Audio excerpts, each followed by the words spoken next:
ating kong Diyos na Diyos na nagmamahal sa atin, nagkakalinga at patuloy na nagbibigay ng biyaya at grasya ay nasa sa gitna natin sa sandaling ito.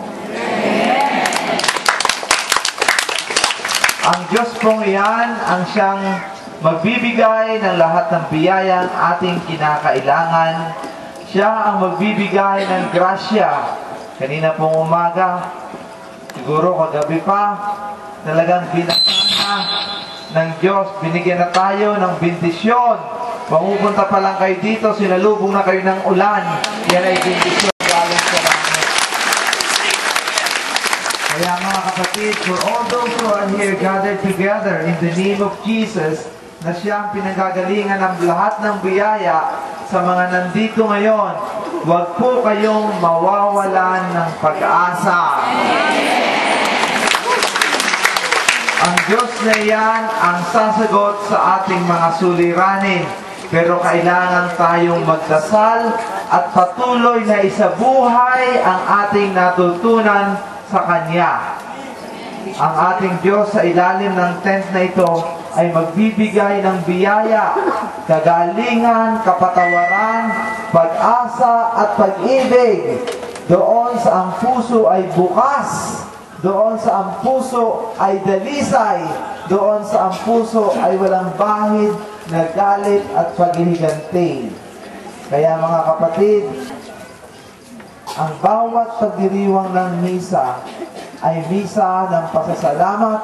Ang bawat pagdiriwang ng misa ay misa ng kagalingan dahil si Kristo mismo ang nasa gitna natin na patuloy na hihipo sa patuloy na mararamdaman sa ating buong katawan.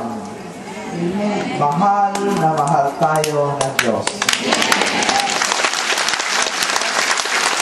At dahil mahal tayo ng Diyos, siya ang tumawag sa bawat isang nakatayo at nakaupo sa lugar na ito.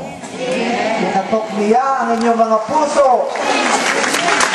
At ang inyong puso naman ay inyong binuksan at pinaunlakan ang imbitasyon na kayo ay makitalo sa tinatawag na historical moment sa buhay ng bawat isang Pilipino.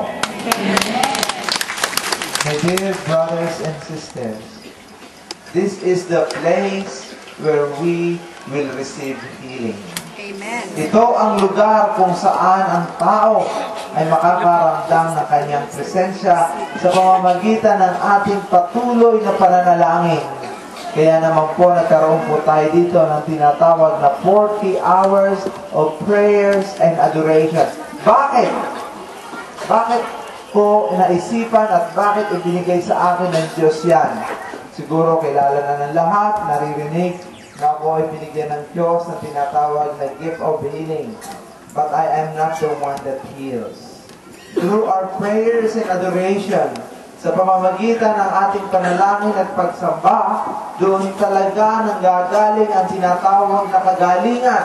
Kahit ako isang pari, kailangan ko rin magdasal at ako po ay umaasa lamang sa Diyos.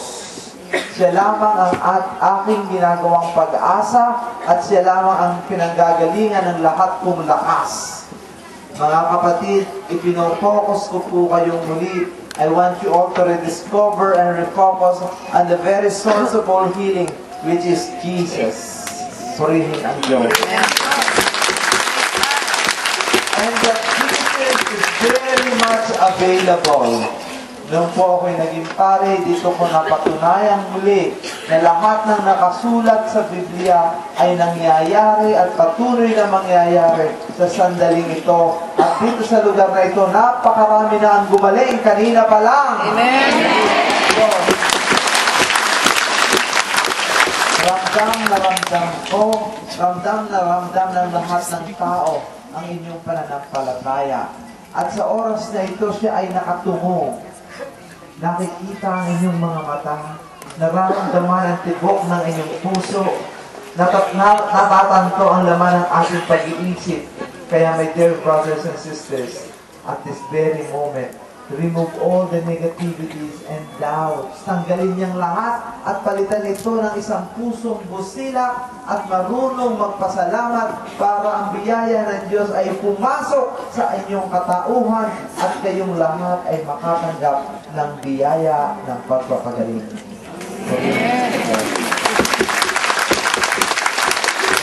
Brothers and sisters, mga kapatid ko sa pananampalataya, our God is alive. Amen. High ang Diyos. And because He is alive, He is very much your presence in the very celebration of the Eucharist. He is the center. Sa sandaling ito, siya ay napakarunong. Siya ay napakarunong. Bakit? Doon sa ating gospel today, sa Salem, si John the Baptist ay pumunta ang mga tao at nagbinyag sa tubig. Alam mo ang ginawa ng Diyos? Dahil mas mahal kayo kaysa sa mga tao noong unang panahon, hindi nyo na kailangan si John the Baptist na magbinyag sa inyo. Ang langit na ang nagpadala ng tubig upang kayong lahat ay binyagan. Kaya naman magkakasakit sa lugar na ito at ang bumagsak galing sa langit ay biyaya ng Diyos. Everything that comes from heaven, the rain that flows, that drops in this place is a healing water. Amen. Why? Bakit? Because it comes from heaven. It comes from the very hands of God. I remember the first two masses that we celebrated in here. We celebrated the first one last year, January. There was a drizzle. Nagwisik-wisik ang Diyos. Nung pangalawa, last July, another wisik-wisik. Ngayon, inulan na outpouring.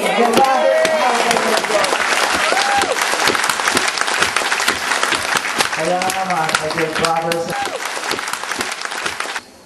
I know some of you are very uncomfortable. Ang inyong mga damit ay naputikan. You have muds. Ang inyong sapatos baka hindi nyo na ulit gagamit. Itatapon nyo na siguro. Even I myself, I don't know how I look like. Hindi ko na alam kung anong. But in the eyes of God, we are all beautiful. Maganda tayo sa maganda. At ang mahalaga, my dear sisters and brothers, what is important and what is significant is you are here because you are called by God. Amen. Isa-isa kayong tinawag ng Diyos upang sumamba at magpuri. And for those who believe according to the letter of John, hindi po ako may sabi niyan, we have confidence that whatever we ask in His name, if it is His will, He will give it to us. Whatever, ibibigay niya na sa ating lahat. Amen. Sa sandaling ito, ang ibibigay ng Diyos, what God is going to give us is His very will. The powerful will of God. And what is His powerful will? Ano ba ang makapangyarihang kagustuhan ng Diyos na kayo ay makarating dito? That you will come here and experience the very love of God. Kayo pong lahat ay mahal na mahal ng Diyos. Amen. You know, this morning, nagtutulog pa ako. There was one kid, 11 years old, autistic. He hugged me. And before coming here, he said to me in English, Father, I love you, and that is forever. Yun po ay word ng langit sa bawat isa sa inyo.